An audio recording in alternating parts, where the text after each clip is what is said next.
자, 이번 이야기는 시청자 태진님께서 찾아오셨습니다. 안녕하세요! 이러면서 바로 전화를 받아주시겠죠. 바로 만나볼게요. 여보세요? 안녕하세요! 예? 다 듣고 계셨구만. 아이고, 참. 늘 똑같은 거 하면 지겨워하십니다. 약간 새로운 변화도 필요하고 그런 겁니다. 알겠습니다. 아이고. 아예 또 그게 또 시그니처가 될까 했는데 바꾸시네요. 아이고. 그 약간, 친한 동생이 빙고 같다 그래가지고. 그런 매력인 거죠, 뭐. 네. 빙구는 매력이 아닙니다. 자, 오늘 태진님께서 또 이렇게 밝은 목소리로 찾아와 주셨는데, 저번에도 건강이 안 좋으셨어요. 지금도 아직 감기 목살 3인분에 걸려있는데. 3인분이나, 예. 예, 5인분이었는데 2인분은 제가 먹었어요. 3인분 남았습니다. 알겠습니다. 이제 건강하시고 절대 아프지 마세요. 예, 감사합니다. 자, 그러면 오늘 준비한 이야기 바로 출발을 해보도록 하겠습니다. 렛츠가! 기리십니다. 태지예요.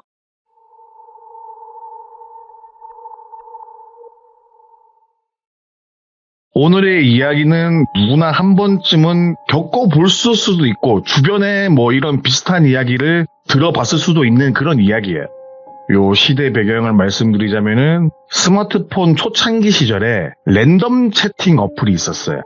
이 어플의 특징은 내가 적은 메시지를 조그마한 종이배에 새겨서 물에 둥둥 띄우면은 그 글이 적힌 배가 망망대해를 뭐 둥실둥실 돌아다니면서 그 배에 적힌 글귀를 읽는 누군가가 답장을 해주면 매칭이 되는 그런 어플인데 배가 둥둥 흘러가면서 점점 멀어지면서 내가 발신한 지역에서부터 조금씩 거리가 늘어나는 그런 구조인데 대체적으로 메시지가 뭐 예를 들어서 오늘 신림 사거리 7시 번개하실 뭐 여성분 구합니다. 혹은 남성분 구합니다. 같은 내용처럼 번개를 한다거나 그 당시 뭐 젊은 남녀들이 꽤나 쓰던 사람이 또 어플이에요.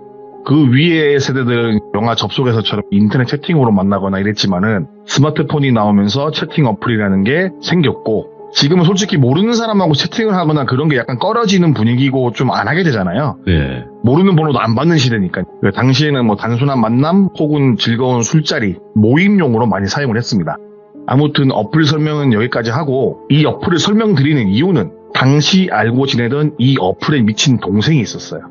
그래서 이 어플을 사용해서 생겼던 일에 대해서 오늘 들려드릴 건데 이 동생은 이성과의 만남이 삶의 목적이고 그런 놈이었어요. 오늘도 언제나 주인공은 똘비로 칭하겠고 이 동생도 저랑 같이 음악을 하던 동생이었어요. 근데 음악만 하기 아까울 정도로 얼굴도 반반하게 잘생겼고 공연장을 가거나 공연을 하고 이러면은 여성 팬들이 꽤나 많았던 아이예요.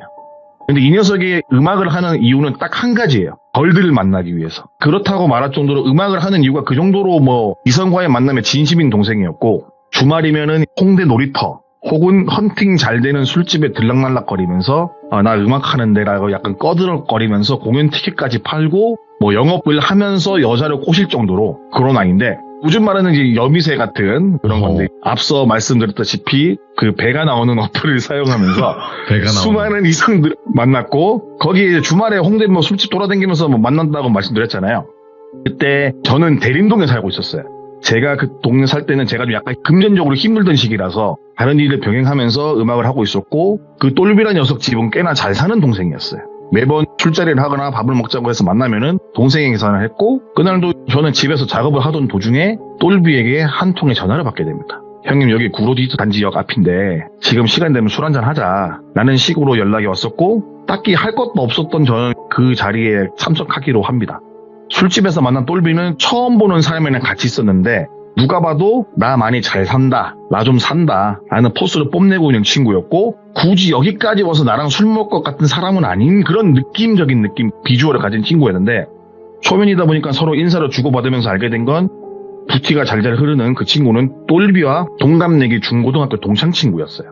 어느 정도 재력이 있는 집안의 아들이었고 마찬가지로 이 친구도 이성에 대한 만남이 이제 인생의 넘버원인 그런 이제 딱 끼리끼리 논다의 표본이었습니다. 그때 그 동생과 그 동생분 친구분이. 사실 뭐 이 녀석이 뭐 이성과의 만남을 좋아한다더라라는 이야기를 전에만 들었어요. 그 전에도 그렇고 제가 직접적으로 보거나 그런 건 없었고 주말마다 뭐 만나고 번개도 많이 하고 번호도 많이 따고 뭐 이런 기타 등등 행동들은 저랑 있을 때 하거나 저한테 그런 후일담을 말하거나 딱히 그런 건 없었기 때문에 저는 그냥 그 당시 뭐 만났는지 딱히 관심도 없고 저에게 관심 받게 일이고 당시 저는 여자친구도 있기도 해서 불러도 안 나갔어요 사실. 그냥 그렇구나 뭐 그런 애구나 라는 정도에 그쳤는데 그날따라 술을 먹기 시작하는데 동생이 그런 얘기를 하는 거야. 조심스럽게 한마디 하는 게 형님 사실은 제가 랜덤 채팅 어플을 하나 했는데 형 오기 전에 한번 심심해서 배를 한번 띄웠다. 근데 이 근처에 산다고 하더라. 그래서 형님한테 물어보고 내가 불렀어야 되는데 여기로 오라고 했는데 혹시나 형 불편하시면은 오지 말라고 하려고 하는데 네. 뭐 괜찮으시면 그냥 합석해서 놀다가 애들 보내고 진하게 우리끼리 한잔하는 거 어떻겠냐라고 말을 하는 거야.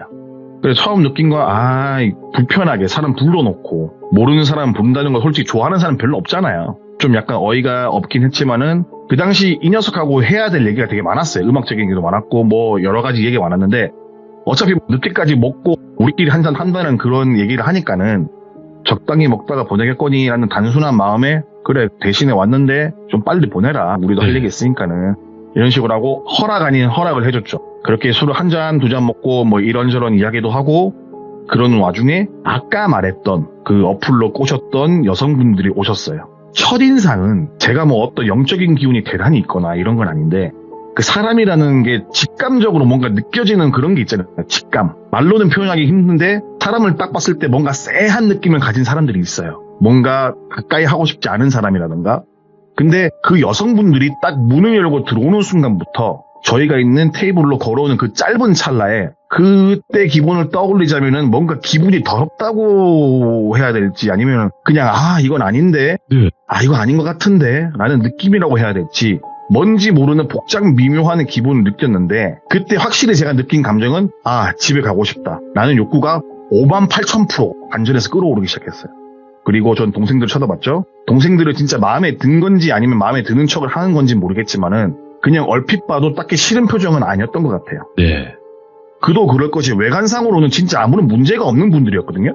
길 가다가 한 번쯤은 휙 하고 돌아보게 만들 것 같은 빛나는 외모라기보다는 개성, 느낌, 스타일리시하다고 말할 수 있는 그냥 단순히 이쁜 얼굴을 떠나서 이쁘긴 이쁜데 약간 되게 매력적인 그런 분들이었어요. 네. 근데 저는 그런 분들을 보면서도 뭔가 되게 쎄하고 집에 가고 싶고 그냥 기타 등등 말로 표현하기 힘든 감정이 올라왔었고 그래서 제가 또 요번 이야기를 준비하면서 그때 정확하게 감정이 뭐였을까라는 생각을 했는데 그냥 제가 앞에 말씀드린 그 감정이 다인 것 같아요. 그걸로밖에 표현이 안 될 것 같더라고요. 그래서 아무튼 그분들의 외모를 그 당시에 더듬어서 말씀을 드리자면은 그 여성 한 분은 드레드락이라고 하는 레게머리가 있습니다. 오, 예. 굵은 레게머리인데 저도 옛날에 그런 머리를 하고 다녔는데 여성분이 그런 머리를 하고 있는 거는 한국에서 적어도 동양인 여성 한에서는 전 처음 봤어요.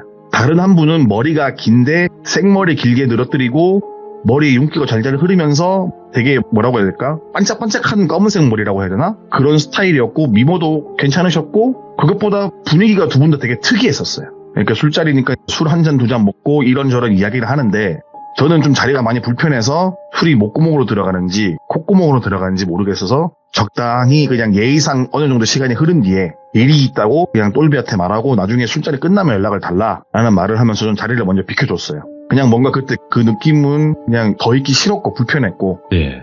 돌이켜보니까는 그냥 본능적으로 내가 거부를 했구나 라는 생각이 들었어요. 그렇게 이제 술자리를 파하고 저는 혼자 집에 갔고 하루에서 이틀 정도 지나서 똘비가 저의 집을 찾아오게 돼요. 찾아와서 형 그날 왜 이렇게 일찍 가셨냐 걔네들 진짜 재밌고 좋았는데 라고 말을 하는 거예요. 그러면서 그런 이야기를 시작으로 그 똘비의 친구는 네개머리 여성분과 잘 안 되었고 자기는 긴 생머리 여성분과 잘 돼서 오늘 또 보기로 했다 라는 이야기를 하는 거예요.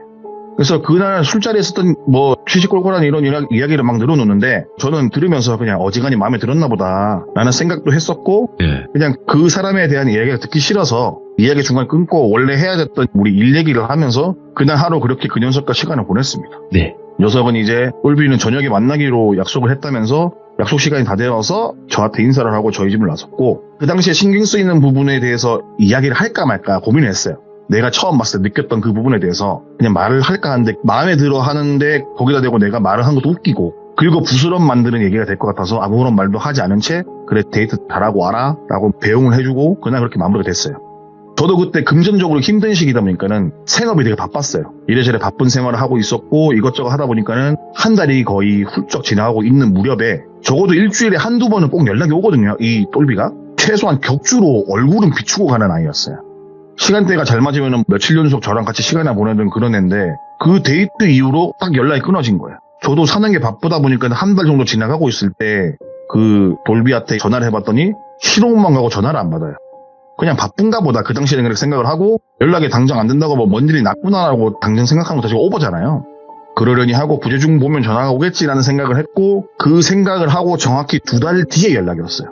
2달 뒤에 연락이 왔고 중간중간 제가 연락을 해봤는데 전화도 받지 않고 나중에는 없는 번호가 돼버리고 또 주변에 아는 지인들한테 똘비 이 녀석 왜 전화가 안 되냐 물어봤지만은 그 누구 하나도 연락이 되는 사람이 없었고 무슨 일이 있나 보다 걱정을 하고 있을 무렵에 연락이 온 게 2달이에요. 마지막 술자리를 가진 뒤 2달 정도 뒤에 모르는 번호로 전화가 울려서 받으니까 똘비였던 거예요. 똘비가 하는 말이 형 시간 좀 괜찮으면 나 좀 만나자고 이야기를 하는 거예요. 안 그래도 궁금하기도 하고 무슨 일이 있었나라는 생각에 똘비를 만났습니다.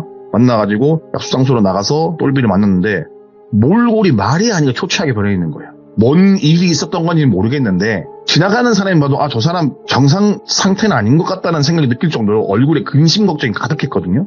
그래서 제가 무슨 일이 있었는지 물어보니까는 한숨을 퍽퍽 쉬면서 말을 쉽게 못 꺼내는 모습을 보니까는 덩달아 뭔가 같이 불안한 마음이 들었어요.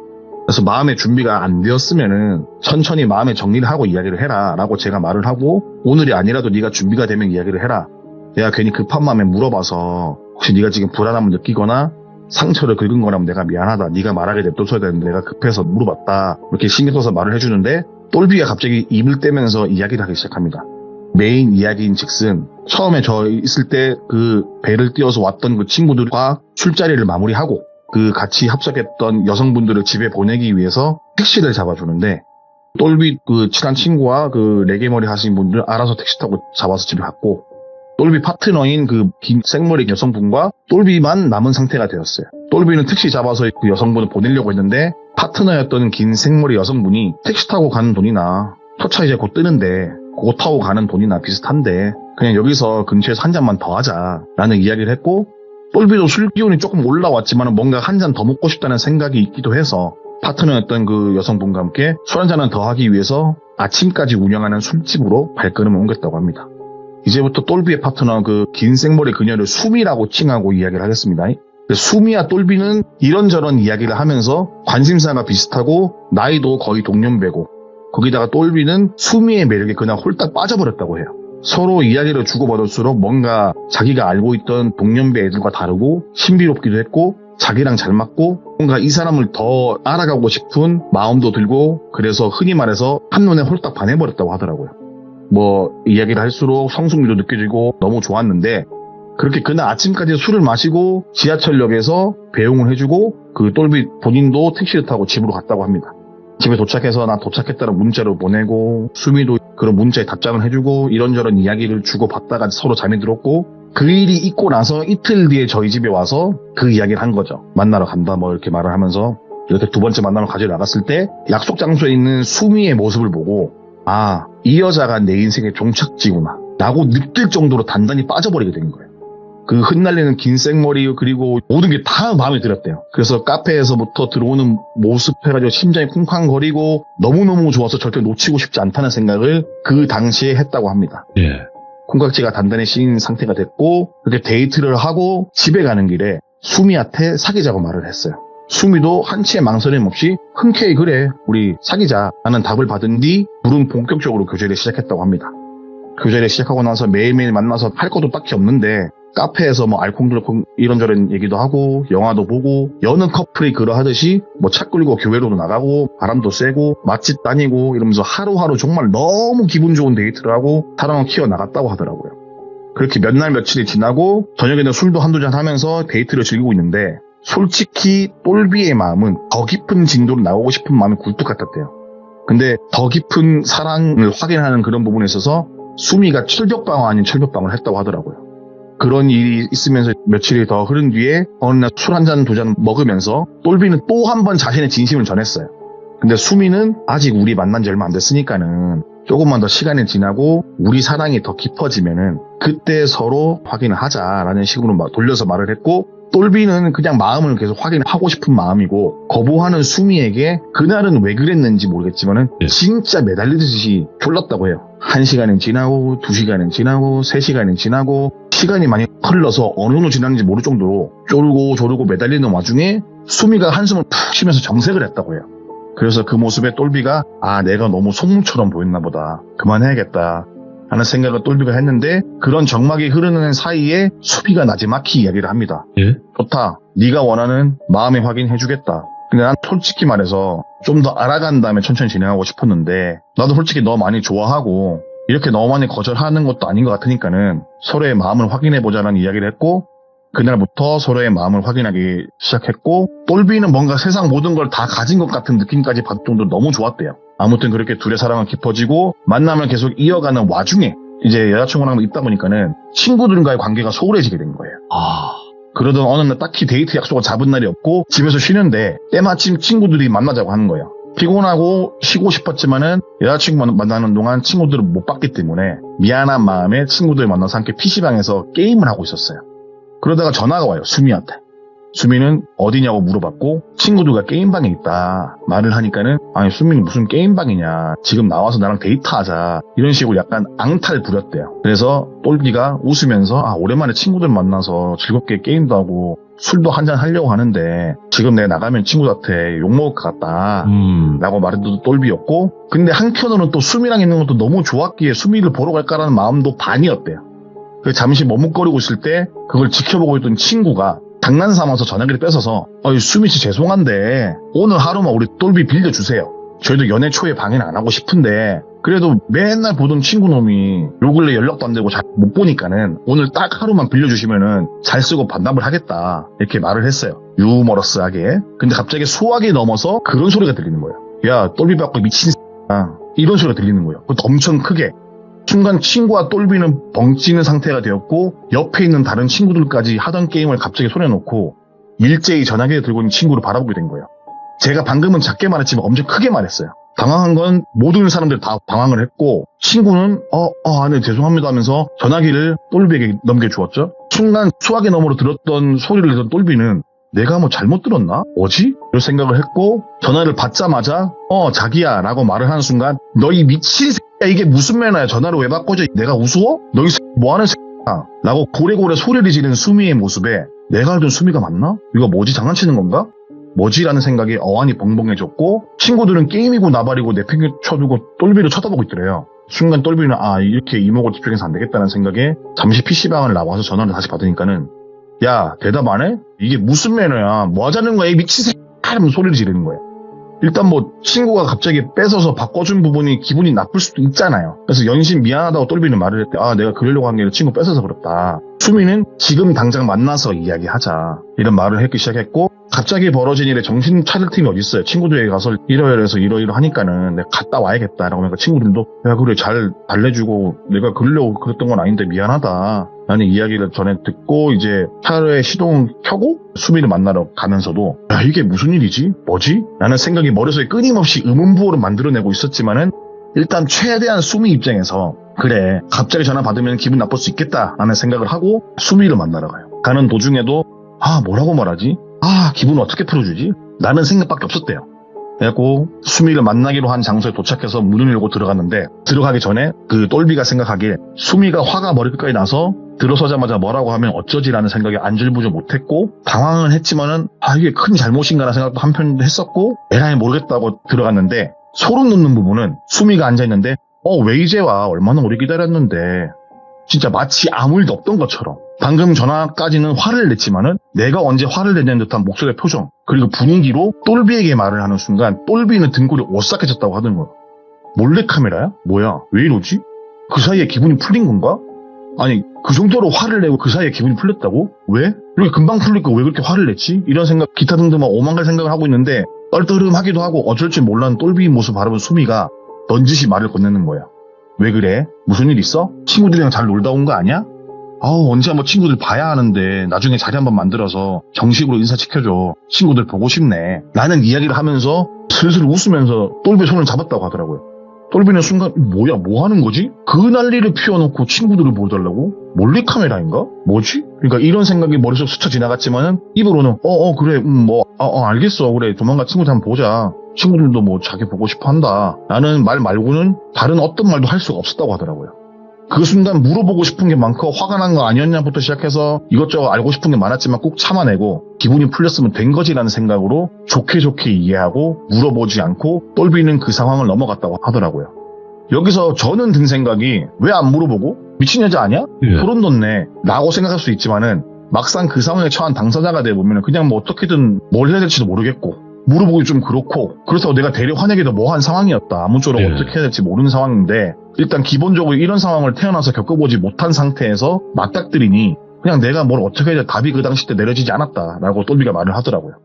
그렇게 진짜 아무 일도 없는 것처럼 그때 그 시간부터 데이트를 하고 밥도 또 먹고 뭐 커피도 마시고 뭐 이렇게 기분 좋게 하나의 뭐 그냥 작은 해프닝을 끝내고 데이트를 하기 위해 똘비는 노력을 했어요.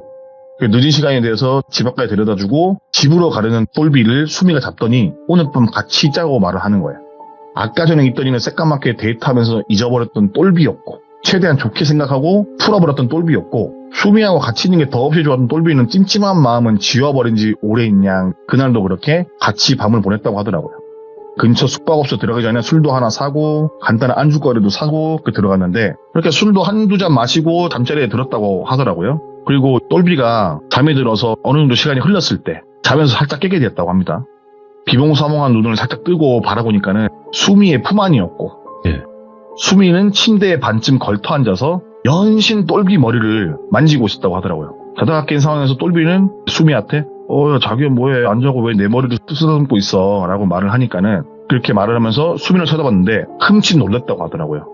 쳐다본 수미의 모습은 초점이 흐릿한 눈으로 똘비를 바라보면서 웃으면서 연신 똘비의 머리를 만지고 있었는데 그 모습이 뭔가 괴이하고 무섭고 그런 느낌이 들었다고 하더라고요. 똘비는 수미를 바라보면서 자기야 뭐해? 라고 재차 물어보니까는 수미가 초점 흐릿한 눈빛으로 연신 쓰다듬던 머리를 잠시 멈추면서 민국이 너 나 배신하면 뒤지는 거야. 넌 나만 사랑해야 하고 넌 나만 좋아해야 하는 거야. 다시는 아까처럼 무례한 행동하지 말고 나만 바라보고 나한테 충성해. 라는 이야기를 하게 되었고 그 이야기를 들은 똘비는 민국이? 나 똘비인데?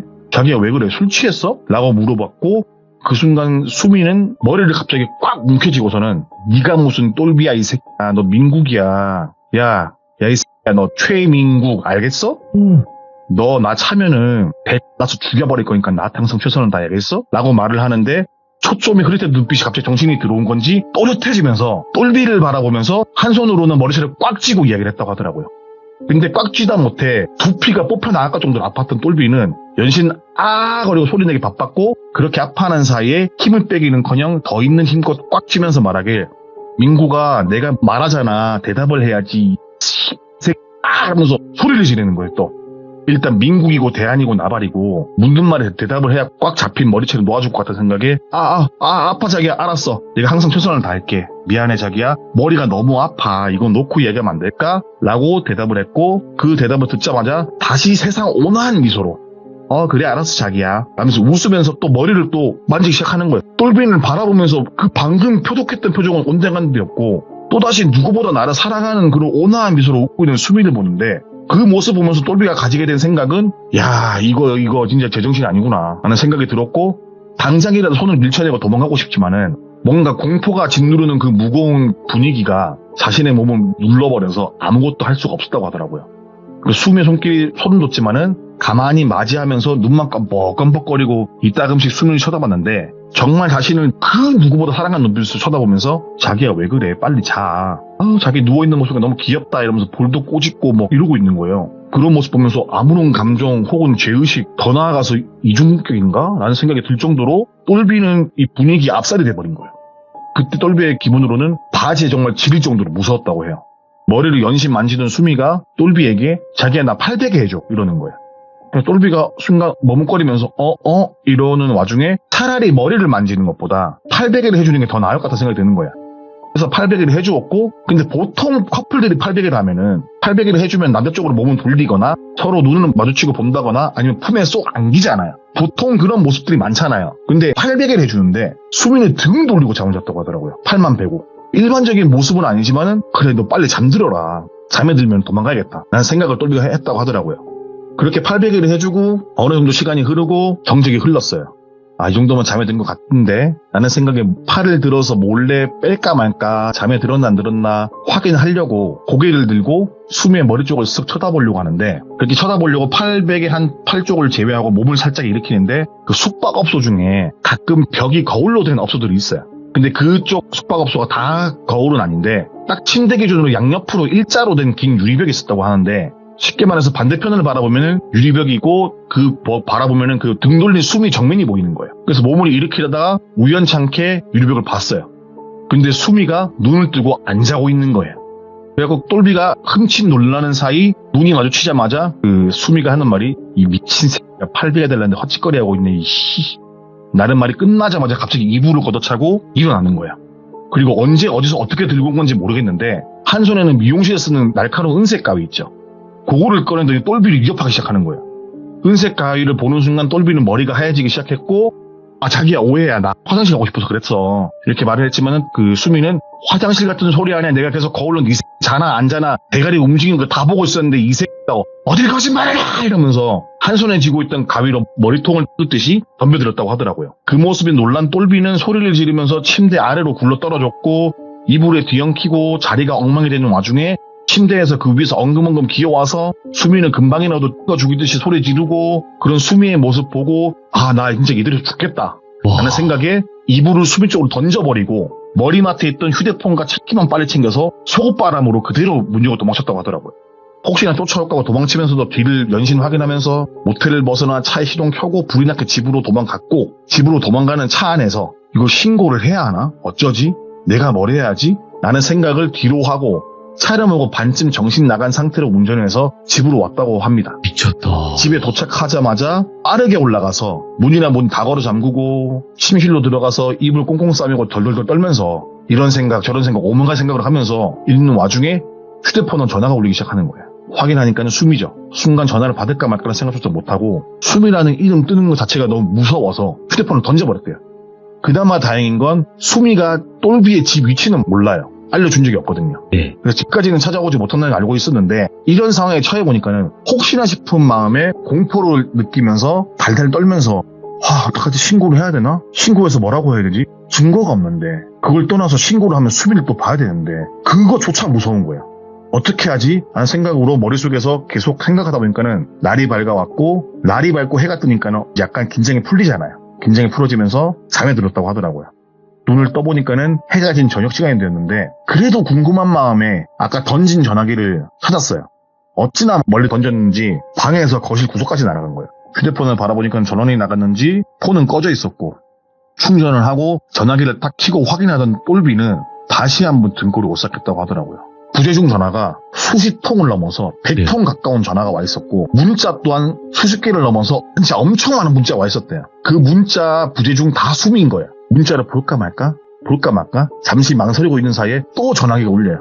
수미인 거예요. 받을 용기는커녕 진동이 울리는 순간 충전하고 있던 휴대폰 다시 꺼버리고 구석에 던져놓고 아주 큰 패닉에 빠져있던 똘비는 또 다시 한번 112 신고해야 하나? 말아야 하나? 근데 결과론적으로 신고를 한다고 해도 증거가 없잖아요, 막말로. 예. 지금 와 있는 문자나 부재중 이걸로는 아무런 것도 안 돼요. 흔한 연인 사이의 다툼 정도로만 볼 게 분명하고 문자 내용을 제대로 확인하지는 못했지만 이게 과연 증거가 될까? 라는 생각에 그래도 혹시 뭔가 나를 죽이겠다 욕이라도 적혀있으면 이거는 신고 가능할 수 있는 부분이니까는 그런 내용이면 신고를 하자라는 생각에 폰을 다시 주워와서 켜서 문자 확인을 했다고 합니다. 폰을 켰을 때 그래도 다행스러운 건 전화는 안 왔고 그 문자 내용을 확인하는데 그 문자를 읽는 순간 이거 진짜 미친구나 병신 아니구나 느낀 게 뭐냐면은 욕이 적힌 게 아니라 자기 어디야? 갑자기 왜 뛰쳐나가 전화 안 받아? 걱정돼 전화 받아. 자기야 전화 받아. 왜 그래? 무슨 일이야? 화났어? 왜 그래? 무슨 일인데? 나한테 말해봐. 이 문자 보면 전화 줘. 등등 이런 식의 문자가 수십 통이 와 있는 거예요. 차라리 자기가 봤던 그 표독하고 무서운 모습 그대로 욕이라도 박아둔 문자였으면은 덜 무섭거나 그냥 신고하면 될 일인데 마치 이건 내가 그냥 갑자기 나간 것처럼 그런 문자를 보내버리니까는 그게 더 무서운 거예요. 더 등골이 오싹하고 이 여자 뭐하는 여자지? 라는 생각이 들 정도로 기분이 더럽고 이상하고 무서웠다고 하더라고요. 아무튼 문자를 보니 더더욱 신고 따위를 해봤자 증명할 길은 없을 것 같고 가만히 멍하게 있는데 폰에서 알람이 떠렁하고 울리는 거예요. 보통의 문자 메시지 소리가 아니라 떠렁하는 소리가 나길래 폰을 켜보니까 랜덤 채팅 어플에서 온 알람이에요. 갑자기 뭔 알림이야 라는 생각에 아무 생각 없이 어플을 켜고 그 알람을 눌렀는데 대화창이 딱 켜지는 거야. 근데 거기에 적힌 글은 내 전화는 안 받는데 채팅 어플은 쳐보고 있네 미친놈 이러는 거예요. 정신 차려보니까는 예전에 수미를 만나기 위해서 썼던 어플이었고 정신이 없다 보니까는 수미랑 만들었던 채팅방인 줄도 모르고 자신도 모르게 알람이 울리기에 들어왔는데 수미가 보낸 메시지였고 이 어플은 뭐 현재 카카오톡은 메시지를 읽으면 숫자 1이 사라지는 거잖아요. 근데 이 어플은 읽으면 체크 표시가 뜨는 그런 구조였대요. 아무튼 본의 아니게 정신이 없는 상태에서 알람 메시지에 랜덤 채팅 어플 내용을 읽게 되었고 추가적으로 올라온 수미의 메시지는 그런 상황에서도 기집애 꼬시려고 어플 알람을 울리면 개처럼 들어오는구나 이런 식으로 메시지가 온 거예요. 또 그걸 어쩔 수 없이 보게 된 똘비는 이왕 이렇게 된 거 나한테 왜 그랬는지 물어나 보자라는 오기가 생겨서 물어보게 된 거예요. 모텔에서 나한테 왜 그런 거야? 뭐? 모텔? 내가 뭘 했는데? 네가 내 머리 잡고 이상한 사람 이름 부르고 소리치고 갑자기 가위 꺼내서 나 때리려고 한 거 왜 그런 거야? 무슨 소리야? 내가 무슨 가위를 꺼내서 널 때리려고 하냐? 없는 말 지어내지 마. 이런 식으로 이야기를 주고받다가 소름 돋는 메시지가 하나 올라오게 된 거예요. 근데 집에 불 꺼져 있는 거 보니까는 집은 아닌 것 같고 네 차도 안 보이는 거 보니까는 집이 아니네? 너희 집 5층 아니야? 이런 메시지를 읽게 되는 거예요. 아까 말씀드렸다시피 수미는 똘비 집을 몰라요. 근데 집 주소 다 맞춘 거예요. 근데 다행스럽게도 차는 원래 늘 지상 주차를 하는데 그날은 왜 그랬는지 모르겠는데 지하에 차를 주차했대요. 근데 이 똘비가 살고 있는 집 지하 주차된 구조가 약간 특이한 구조라서 일반적으로 여기 지하 주차장이 있는지 잘 모르는 경우가 많아요. 단순히 위에 봤을 때 늘 대던 자리에 똘비 차가 없으니까는 집에 불도 꺼져 있으니까 안 들어왔나 보다 라고 생각했던 거고 그 얘기를 듣는 순간 야 이거 보통 미친놈이 아니구나 라는 생각을 했다고 하더라고요. 그 순간 더 이상 이야기를 해봤자 안 될 것 같은 생각에 폰을 꺼버리고 며칠 동안 집 밖으로 나가지도 않고 불도 안 켜고 지내면서 수많은 생각을 한 거예요. 어떻게 해야 될지. 신고는 어차피 안 되고 내가 그럼 그 다음 수가 뭐 있을까? 아 이것도 안 되고 그 다음 수가 뭐 있을까? 이것도 안 되고 그렇다고 내가 아무렇지도 않게 살아가기는 힘들 것 같고 싸워서 뭐 이기고 이런 상황이 아닌데 그러면서 내린 결론은 내가 여기를 벗어나야 된다. 내가 뭘 할 수 있는 게 없다. 라는 정답을 내리게 되었고 날이 밝는 대로 본가로 가서 부모님에게 말씀드려서 여기 방 빼고 다른 곳으로 이사를 가든지 본가로 들어가 살든 해야겠다 라는 결론을 내리게 되는 거야. 날이 밝은 대로 평소 제일 친한 친구였던 그때 같이 헌팅을 했던 친구한테 연락을 해서 집 지하 주차장으로 데리러 오라고 시켰고 친구가 오고 그렇게 주차장에서 차를 얻어 타고 본가로 이동을 했다고 하더라고요. 본가로 이동하는 동안 친구 녀석이 똘비의 몰골을 골똘히 보더니 야 너 무슨 일 있냐? 이렇게 물었었고 똘비는 그 친구한테 이러한 일이 있었고 그때 그 여자가 그때 그 수미가 이렇게 나타났고 너 혹시나 해서 물어보는 건데 너 혹시 수미 친구랑 연락되냐 하니까는 아니 그냥 전화번호 교환하거나 추후에 만남을 가진 적이 없다 연락처를 모른다 라는 이야기를 듣고 안심한 똘비였고 똘비의 이야기를 다 들은 친구도 에이 너한테 그런 일이 벌어졌다고? 에이 설마 이런 눈치 없고 똘비는 믿던 말던 그건 네가 알아서 하고 일단 나 본가에 데려다주고 당분간 나 찾지 마라 누가 나 찾아와도 모른다고 해라 혹시라도 그러니까 내가 알아서 연락할게 라는 이야기를 한 뒤 친구 차에서 내려서 본가로 들어갔다 합니다. 그 추후에 폰번호도 바꾸고 집도 이사를 마치고 혹시나 차를 알아볼까봐 차까지 바꾸고 그래도 불안한 마음에 이사간 집에서 한동안 불도 안 켜고 그렇게 한동안 치과 생활을 했다고 하더라고요. 어찌되었든 이런 이야기를 들으신 분들은 뭐 그렇다고 그렇게까지 하냐 저도 마찬가지였거든요. 근데 뭐 그냥 다시 마주치면은 뭐 경찰에 신고하거나 경찰 말고 다른 방법이 있지 않겠냐 할 수 있고 저 또한 이 얘기를 들으면서 같은 생각을 말을 했어요. 근데 똘비가 말하길 겪어보지 않았으면서 그런 얘기 하지 말래요. 저는 들은 제 3의 입장이고 이야기만 들은 경우니까는 그 상황이 얼마나 공포스럽고 둘의 관계가 정확히 어떤 건지 모르잖아요. 야, 예. 그렇기 때문에 보여지는 것만 보고 제가 쉽게 판단했던 거죠. 얼마나 공포스러웠길래 그럼요. 스스로 답을 내린 결과가 내가 이사를 하고 차를 바꾸고 폰번호를 바꿀 만한 상황이었겠어요. 뭐 그래서 그 녀석은 그 뒤로 랜덤 채팅 어플이고 헌팅이고 나발이고 다 끊고 예. 그냥 평범한 청년으로 돌아가서 지금은 직장생활 잘하고 있고요. 아무래도 오늘 이야기가 전반적으로 스토리를 손질을 좀 많이 했어요. 약간 잔인한 부분은 별로 없지만 야한 부분이 좀 많아서 그 부분은 약간 다 각색하고 뺄 거 많이 빼고 이야기를 드리는 점 참고로 부탁드리고 오늘 이야기는 그냥 대충 이러한 일이 있었다라는 정도로만 생각을 해주셨으면 고맙겠습니다. 야, 진짜 두 사람이라고 표현해도 무방할 정도의 이야기네. 이거 완전 다른 사람이네. 저는 이 이야기 듣고 그 여자가 뭐 다른 사람한테 크게 대었던가 뭐 그랬던 것 같아요. 저는 들었을 때. 아무쪼록 그 녀석은 뭐 그 다음부터는 정신 차리고 살긴 하는데 네. 내일 또 좋은 데 간다고 전화 와가지고 예. 정신을 차린 건지. 조심해야 돼, 진짜로. 너무너무 조심해야 되는 세상이에요. 오늘 맞습니다. 태진님께서 이야기 너무 잘해주셨기 때문에 다음에 또 오셔야 됩니다. 아시겠죠? 예, 다음 주에 또 감기 목살 3인분에서 2인분까지 줄여서 오겠습니다. 꼭 오세요! 예, 다음 주는 양념 목살을 들고 오겠습니다. 감사합니다! 예, 감사하십시오. 네. 자, 여러분들, 안녕하세요! 바로 또 태진님이 찾아와 주셨습니다. 바로 모셔보도록 할게요. 여보세요. 이 엇박자네요, 오늘. 항상 박자를 가지고 노는 비트 위에 나그네가 되기로 했습니다. 잠깐이지만 제가 숨을 못 쉬었거든요. 아, 그러십니까? 인공호흡이 네. 필요하시면 말씀하시면 준비되어 있습니다. 왜냐면, 이쯤 시작하려고 숨을 못 쉬겠더라고요. 원래 범접할 수 없는 사람 앞에 보면은 숨 턱 막히고 그러잖아요. 그치. 그런 느낌 받아들였습니다. 호랑이나 이제 사자를 맞닥뜨렸을 때 맞습니다. 숨이 멎는 듯한 느낌을 받는다고 하는데 아마 그런 의미지 않을까요? 맞습니다. 제가 그거 포식자 하겠습니다. 저희 무슨 대화하는 거죠 지금? 처음 보시는 분들은 뭔 얘기를 하는 거야 서로 이렇게 생각을 하실 수도 있겠네요. 그냥 토크죠. 그냥 토크 뭐. 예. 의미가 없어요, 그죠? 예. 네, 의미가 맞습니다. 뭐 딱히 있는 건 아닌데 그냥 토크지 뭐. 맞아요. 뭐 의미가 또 너무 진지하면 사람이 못 써요. 또. 예. 또 풀어주고 이렇게 좀 맞아요. 느슨하게 이렇게 예. 네, 맞습니다. 그런 아유. 거죠. 네. 자, 오늘 태진님께서 이렇게 찾아와 주셨는데, 오늘 이야기는 저한테도 살짝쿵 예고는 해주셨는데, 뭔가 얘기하지 않고 한번 가보는 게 좋겠다라는 생각이 들긴 하네요. 예, 좋습니다. 자, 바로 외쳐보도록 하겠습니다. 렛츠가! 길이십니다. 태지예요.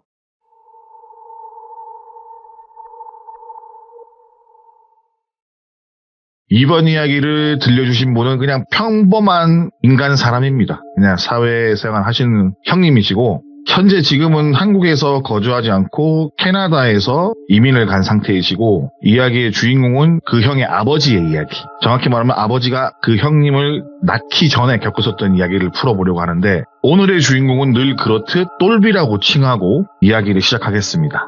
배경은 한 80년대, 90년대 뭐 요런 왔다 갔다 하는 그 정도로 알고 계시면 될 것 같고 그 똘비의 직업은 석수장이에요. 석수장이라고 하면 돌을 깎아서 뭐 여러 가지 뭐 조형물을 만들거나 뭐 하시는 분들을 석수장이라고 하는데 어느 정도 이름도 있으셔가지고 지자체에서 행사가 있거나 아니면 누군가를 기리기 위한 작품도 만드셨고 그쪽 바닥에서는 뭐 정말 크게 이름을 날리는 그런 분은 아닌데 어느 정도 장인의 반열에 올라 있다고 봐도 무방할 정도의 실력을 가졌다고 하셨더라고요. 아무튼 그 똘비는 그저 돌 만지고 돌 깎고 아무튼 돌에 관한 일에만 이제 16세부터 관심을 가지고 내 천직은 석수장이다 라고 믿고 살았고 누구보다 열심히 돌을 만지고 돌을 깎고 그렇게 살아오던 와중에 30 중반이란 나이가 되어버렸어요. 장가도 조금 미루면서까지 석수장에 대한 일에 관심을 가지면서 열심히 일을 했는데 그 나이쯤 되니까는 대학교가 너무 가고 싶더래요.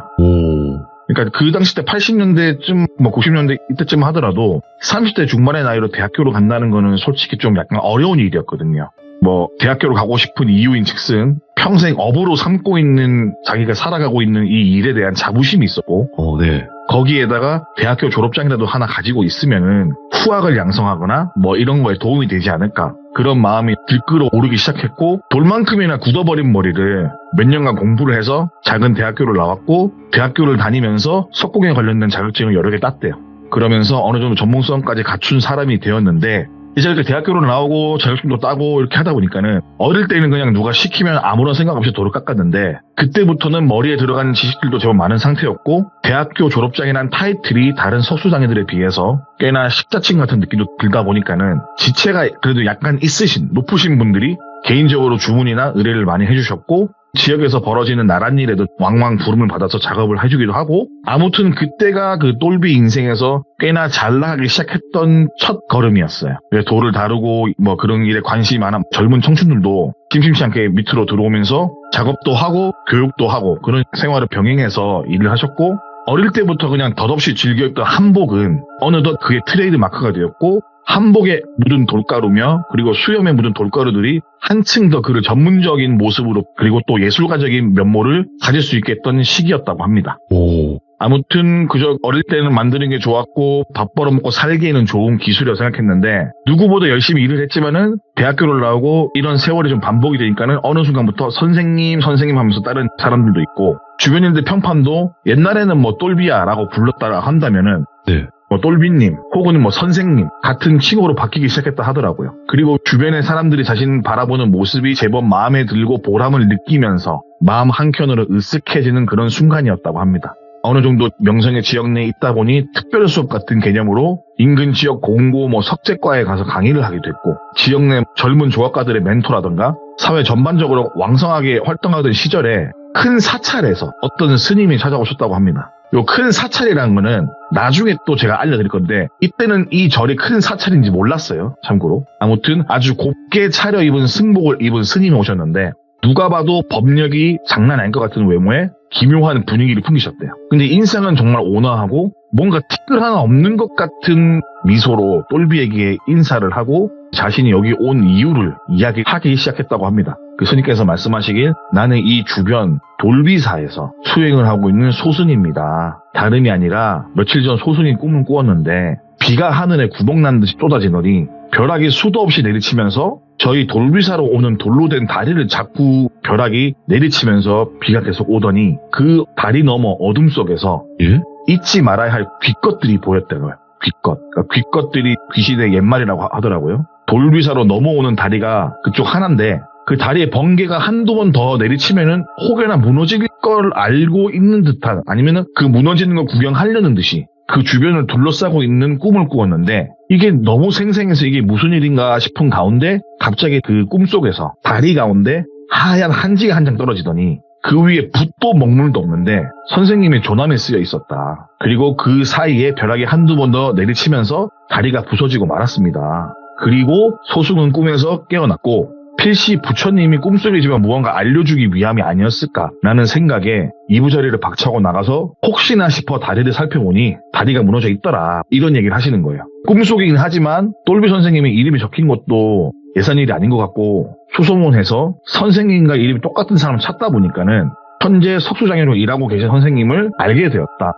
그래서 이것 또한 운명이라는 생각에 소승이 석수장애 선생님을 찾아오게 된 거다라는 이야기를 하신 거예요. 그래서 이런 이야기 들은 똘비는 사실 가끔 절에 가서 작업을 하기도 했고 무료 봉사 삼아서 만들어둔 작품이나 인근에 공양 삼아서 전달해주기도 했을 만큼 불성이 꽤나 깊은 사람이었어요. 근데 주변의 절들은 어느 정도 다 알고 있었지만은 돌비사는 처음 들어봤다라고 하더라고요.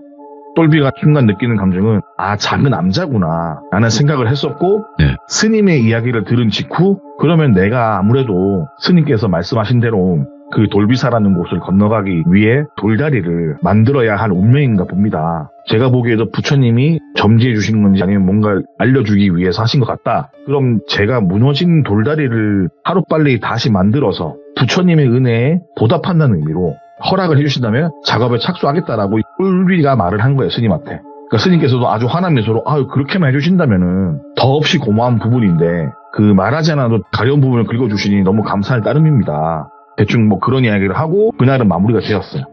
그리고 스님께서 적어주신 돌비사의 주소가 적힌 종이를 받아들고 스님이 떠나시는 걸 배웅을 해드린 뒤에 돌다리에 대한 작업을 구상하기 시작했어요. 일단 먼저 내일 아침에 일어나서 그 절을 찾아가서 돌다리가 어느 정도의 길이나 폭으로 만들어야 하는지 봐야겠다라는 생각을 했고 아침 일찍 분주하게 움직일 생각에 평상시보다 일찍 잠에 들었다고 합니다. 그렇게 똘비는 잠에 들었고 그날 꿈에 낮에 스님이 말했던 그 꿈을 똑같이 꾸게 되는 거예요. 비가 옥수수에 쏟아지고 번개가 내리치고 다리가 무너졌고 돌비사 건너편에 있는 뒷것들이 마치 뭔가를 기다리는 듯 무너진 다리 주변을 왔다 갔다 했고 똘비는 돌비사 일주문, 그러니까 절의 제일 첫 번째 문을 일주문이라 한다 하더라고요. 일주문 앞에 서서 그 광경을 지켜보는데 손에는 망치와 정이 들려 있었고 그걸 확인하고 앞을 보는 순간 숲속 저기 멀리서 형태가 보이는 건 아닌데 아주 엄청난 한기, 귀기, 모르는 그런 기운을 뿜어내는 무언가가 서서히 이쪽으로 다가오는 그 느낌을 받았다고 하더라고요.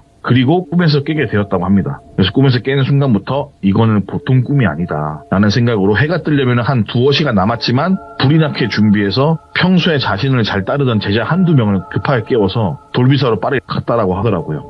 그렇게 돌비사 인근에 도착해서 주변을 둘러보니 스님이 말씀하신 대로 다리는 무너져 내려앉아 있었고 무너진 다리를 쳐다보니까 어떤 스님 한 분이 일주문 앞에서 가부좌를 들고 무언가를 외우듯이 중얼중얼 대면서 앉아서 주문을 외우고 계신 거예요. 아직은 해가 다 뜨지 않은 시간이라서 어두운 환경에 눈을 적어가면서 바라보고 있다 보니까는 자세히 보니 어제 왔던 그 스님인 거예요. 그 스님이 똘비의 인기척을 느낀 건지 주문을 외우시는 거 멈추시고 일어나시는 거예요. 그리고 똘비를 향해서 환한 미소로 합장과 함께 맞이해 주셨다고 합니다. 그래서 똘비가 스님께 물어보길 아니 스님 이 새벽에 혹시 무슨 시간에 연부를 외우고 계십니까? 라고 말을 하니 스님께서 말씀하시길 혹시나 귀것들이 혹여나 일주문 주변으로 넘어올까봐 항마진언이라고 하는 불경을 외웠다고 하더라고요. 근데 이걸 외우다 보니 벌써 시간이 해가 뜰 시간이 된지 몰랐다 라는 이야기를 듣게 되는 거예요. 아무튼 일을 하러 왔잖아요. 어떤 스님이 이야기를 듣고 일을 시작했다고 합니다. 그 길이도 재고 다리를 어느 정도 높이로 할 것인지 전문적인 계산부터 해가지고 이런저런 일을 하면서 측량 같은 걸 하고 있는데 측량을 하다가 문득 든 생각이 하나 있었다고 하더라고요. 사실 똘비가 한 보름 전에 아무 이유 없이 돌다리 하나를 도면 같은 걸 만들어둔 게 있는 거예요. 근데 그 사이즈랑 지금 무너진 돌비사 다리 사이즈랑 제면제수 똑같은 거예요. 이렇게 올리고 저렇게 올려야겠다라고 다 알아보니까는 바닥부터 해가지고 돌부터 해가지고 다 이게 아치교, 교각, 강바닥 이런 것들이 다 똑같더래요. 자기가 미리 구상해둔 설계도랑 똑같은 거예요. 근데 보통 그런 일은 있을 수가 없다라고 하더라고요. 그래서 그 모든 게 마치 이날을 위해서 미리 마치 내가 재단을 한 것처럼 단 1mm의 오차도 없이 일전에 만들어 두었던 돌다리 설계도와 딱 맞아떨어졌다고 하더라고요. 근데 이게 말이 안 되는 게 직접 보고 만들지 않는 이상 돌다리는 널돌, 결구 방식 이런 돌의 상판 길이 부가적인 많은 요소에 따라서 바뀌는데 같은 장소, 같은 땅 상태라도 직접 작업 들어가면 작업 방법이 달라지는데 이건 마치 보지도 않은 걸 내가 마치 미리 알고 있던 것처럼 단 하나의 오차 없이 딱 맞게 이렇게 만들어졌다는 거예요, 설계도가. 그때 똘비가 느낀 건 이건 내가 꼭 해야 될 일이라고 부처님께서 미리 내려주신 일이구나. 이 일은 생각보다 빨리 끝나겠구나 라는 생각을 하게 됩니다.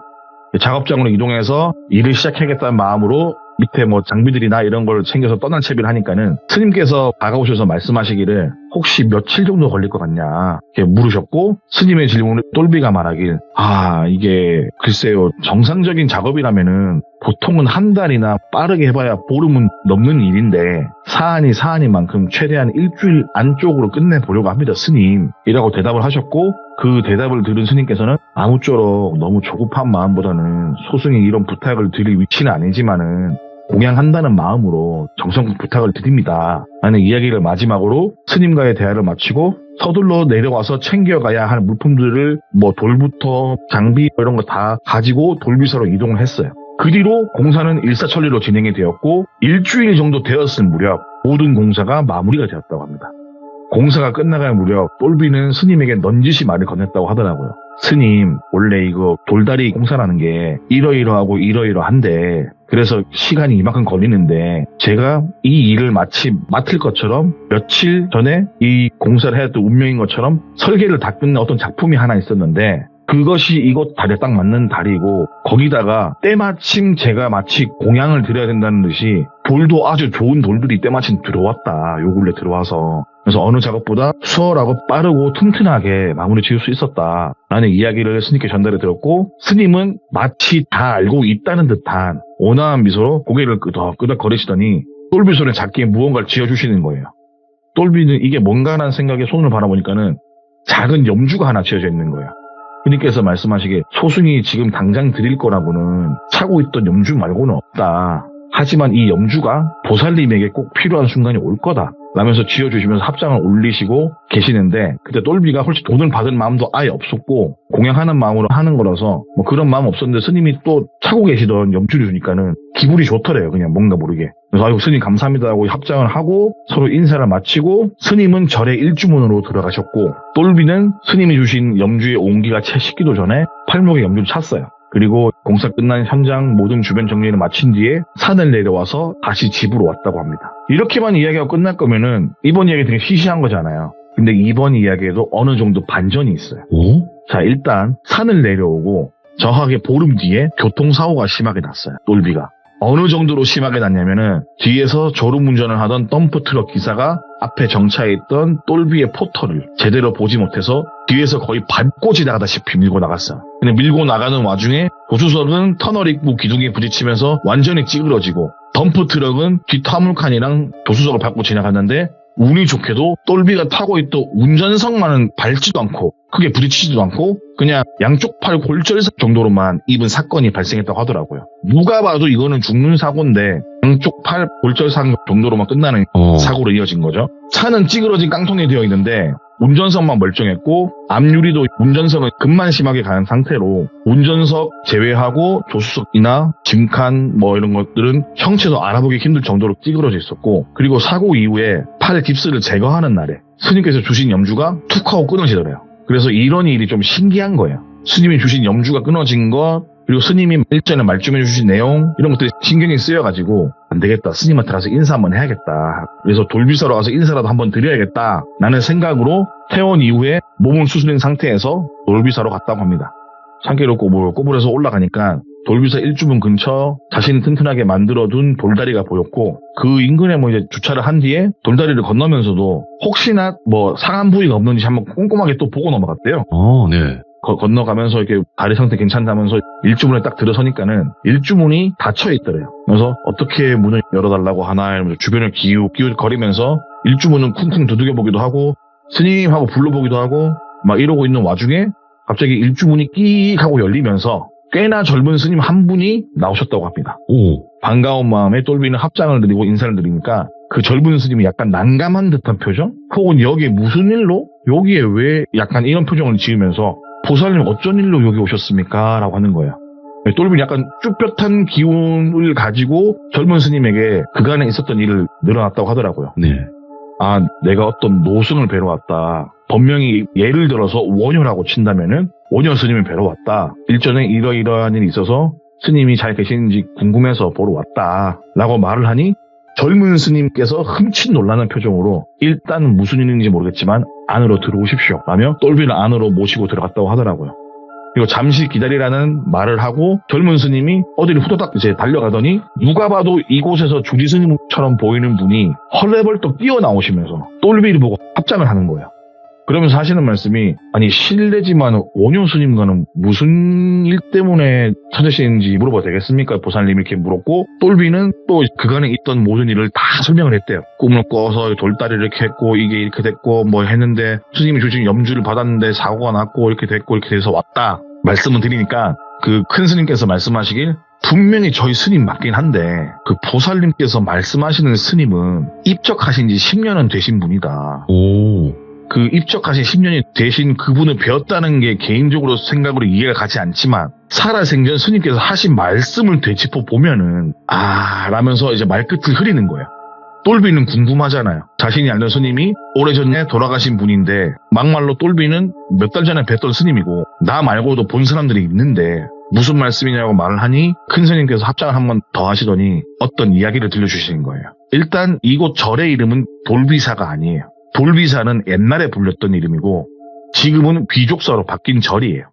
귀족사는 이 부근에서 꽤나 큰 절이에요. 아까도 말씀드렸지만 큰 절이라고 했잖아요. 이 인근에서 꽤나 큰 절이고 똘비도 아는 절이었다고 하더라고요. 돌비사에서 귀족사로 이름 바꾼 이유는 현재 돌다리가 있던 일주문 자리가 옛 돌비사 일주문 자리고 절의 일주문 자리는 되게 중요하다고 하더라고요. 아무 쪽으로나 세우는 게 아니고 뭐 불교 쪽에서 뭔가 따지고 그러면서 일주문을 여기로 둔다 뭐 이런 부분이 있는데 그걸 다 거르고 굳이 안 좋은 자리에 돌비사로 불리던 그 시절에 돌다리가 있는 곳에 일주문을 세웠다고 하더라고요. 그리고 한국 전쟁이 끝난 어느 날에 법력이 아주 높은 스님이 이 일주문이 명이 닿을 거다. 그러면은 우리가 딱 보기에도 좋은 자리 이쪽 앞으로 일주문을 옮겨야 된다. 근데 지금은 아직 일주문을 옮기면 안 된다. 그 이유인즉슨 사찰의 기운이 더 빠져나갈 거고 잡기들이 주변에서 들끓는다. 이 주변에 뭐가 있는지 모르겠지만은 잡기들이 너무 많다. 그래서 지금 있는 일주문이 그걸 좀 막아주면서 기운도 약간 안 빠져나게 막아주는데 그것도 한계가 있을 거다. 언젠간 이 돌다리도 무너질 거고 일주문도 불타 없어질 거다. 근데 그 전에 내가 좋은 시기 때 일주문의 위치를 바꾸는 걸 내가 미리 말을 하겠다. 이런 식으로 말씀하시면서 말을 했고 지금 당장 일주문을 여기에 둔 거에 대해서 더 이상 이야기를 하지 않으면은 이곳 절 주변의 귀신들이나 잡귀들이 쉽게 판치지 못한다. 어느 정도 도움이 될 거다. 그리고 우리가 일주문을 여기 돌다리가 있는 위치가 아닌 다른 곳으로 옮겼을 때 어느 누군가가 이 일주문을 여기 들어올 거다. 근데 그게 살아있는 사람이면 누구보다 환영을 해주고 누가 봐도 죽은 자로 보인다면 문을 영원히 열지도 못하게 가리고 막아버려라. 그리고 일단은 나중에 일주문을 위치를 바꾸면은 지금이 여기 돌다리에 있는 일주문은 아무도 모르게 뭐로 가리든지 아니면 문을 약간 좀 변형을 주든지 해가지고 알아보지 못하게끔 모습 바꿔놔라. 뭐 이런 이야기를 했던 거예요. 살아생전에. 법력이 높기로 전국적으로 유명한 스님의 조언이니까 절안의 스님들은 다른 뭐 불평불만 없이 그냥 일주문 위치를 나중에 바꾸었고 그 뒤로 스님이 돌아가시고 잊혀져 있던 이야기였는데 일전에 스님께서 말씀하신 대로 그 문 닫아놓은 일주문으로 누군가 와서 스님을 찾으니까 큰 스님을 비롯해서 많은 승려들이 돌아가신 스님의 법력과 통찰력에 많이 놀랐다고 하더라고요. 아무튼 쓰지도 않는 문에 거기다가 그쪽에 문이 있는지도 모르는 일반인인데 그쪽으로 들어온 손님을 극진히 대접해 주었고 스님께 받은 끊어진 염주를 똘비는 혹시나 싶어서 큰 스님에게 드리니까 한 번 더 흠칫 놀라시면서 나 이거 살아생전에 끼고 있던 염주가 왔다. 이 염주가 그냥 염주가 아니고 벼락 맞은 대추나무인지 아니면 뭐 그런 나무들 있잖아요. 좋은 나무. 그런 걸로 만든 염주였고 평생 그런 쪽으로만 만든 염주를 끼셨던 스님의 특성을 알고 있었기에 큰 스님은 그 끊어진 염주도 공양 삼아서 올리셨대요. 보통 절하는 데 들어가면은 정면에 부처님이 있고 좌우로 이렇게 있는데 좌측편인지 우측편인지 그 큰 스님의 그림이 붙어 있더래요. 그 스님한테 기도도 한번 드리고 절 안에 있는 스님들이 대접도 해주고 환대를 받으면서 똘비는 절에서 나왔다고 하더라고요. 어벙벙하게 나온 거예요. 뭔가를 내가 한 것 같은데 그 사람은 돌아가신 분이셨고 그러니까 내가 지금 이렇게 했던 게 과학적이고 나발이고 이게 말이 되는 건가 라는 생각을 하면서 쭉뼈 나왔대요. 그리고 자신이 들어왔던 그 일주문으로 스님들이 나가셔야 된다고 배웅을 해줬고 이렇게 일주문을 나왔는데 문을 나오자마자 또 한 번 놀라게 돼요. 그 이유는 아침에 들어올 때까지만 해도 누가 봐도 주변 입구가 정리가 잘 된 출입구였어요. 그 일주문이. 근데 막상 나와서 둘러보니까는 일주문을 열고 나가는 순간부터 풀이 엄청 자라있는 거예요. 자신의 키만큼 자란 풀들로 무성했고 자신이 건너왔던 돌다리는 누가 봐도 만든 지 얼마 안 된 돌다리예요. 그 주변은 풀로 뒤덮여 있고 이게 내가 잘못 보고 지나친 게 아니라 풀이 이만큼 자랐다는 걸 인지 못할 만큼의 정신 상태가 아니었는데 자기가 들어갈 때랑 볼일을 보고 나왔을 때의 모습이 너무 틀린 거예요. 똘비가 순간 내가 뭔가에 홀린 건가? 돌아가신 스님의 법력 때문에 내가 주변을 제대로 인지를 못했나? 라는 생각이 드는 거예요. 누가 봐도 돌다리는 새 거고 풀들이 막 자라있는데 새 거로 만들 거면 주변에 풀들은 없을 거 아니에요. 너무 신기해하면서 그 절을 벗어나서 집으로 왔다라고 하시더라고요. 그래갖고 돌다리를 왜 다시 지어야 했는지 그리고 자신과 제자가 함께 봤던 스님에 대한 이야기는 제자들에게 알려주지 않았대요. 따로. 대신에 느낀 건 내가 평생 열심히 돌이나 깎고 살아야 될 운명이구나. 여기서 내가 깨우침을 얻고 뭐 그래야 되는가 보다는 생각으로 정말 열심히 누구보다 열심히 돌을 깎으면서 살아오셨고 그러다 보니까는 밑에 문화생 제자들 중에서도 꽤나 실력 좋으신 분들로 직접 길러내시면서 뭐 명장도 만드시고 그렇게 살다가 떠나신 분의 이야기입니다. 그 분이 아는 형님의 아버지셨고 그 일이 있고 나서 얼마 안 돼서 그 형님의 아버님 그러니까 똘비는 결혼을 해서 느지막이 아들을 낳은 게 그 형님이에요. 이야. 그 형님 이름도 약간 불교스러워요. 예를 들면 뭐 김법정 그런 식으로 불교스러운 이름이에요. 네. 그래서 그 형님이 아버지 살아생전 있었던 일을 저에게 들려줬던 그러한 이야기입니다. 이야. 괜히 저한테 예고를 하신 게 아니었구만요. 저는 들으면서 되게 재밌더라고요. 이런 재밌네요. 예, 재밌어요. 늘 막 귀신만 나오고 뭐 혼나고 막 이런 것보다 혼나고 이런 얘기도 재밌더라고요. 이놈하고 막 이런 것보다 이놈 아저씨 많이 나왔죠. 그러니까요. 네, 오늘 태즈님께서 그래도 이 이야기를 전달을 너무나 잘해주셨기 때문에 저희가 또 이런 장르의 이야기도 들어볼 수 있었다. 그리고 또 마지막에 반전도 있었고. 맞습니다. 네, 너무 감사드립니다. 오늘 제가 공복이라서 중간중간 이게 혀가 잘 안 돌았어요. 예. 괜찮습니다. 다음에는 꼭 고기 먹고 와서 다음 주에 얘기하도록 하겠습니다. 네, 항상 건강하시오. 예, 그럼 충성하십시오. 들어가세요. 예, 들어가실게요. 예. 예. 항상 밝게 이렇게 찾아와 주셔서 정말 이야기하실 때는 누구보다 진지하고 또 재미있게 이야기를 들려주시는 분이에요. 너무나 뭐 말씀을 잘하시기 때문에 저희는 그냥 믿고 들으면 됩니다, 여러분들. 아시겠죠? 아직도 태즈님의 이야기를 안 들어보신 분이 계시면 돌비 태즈 검색하시고 꼭 정주행 하시길 바라겠습니다. 감사합니다.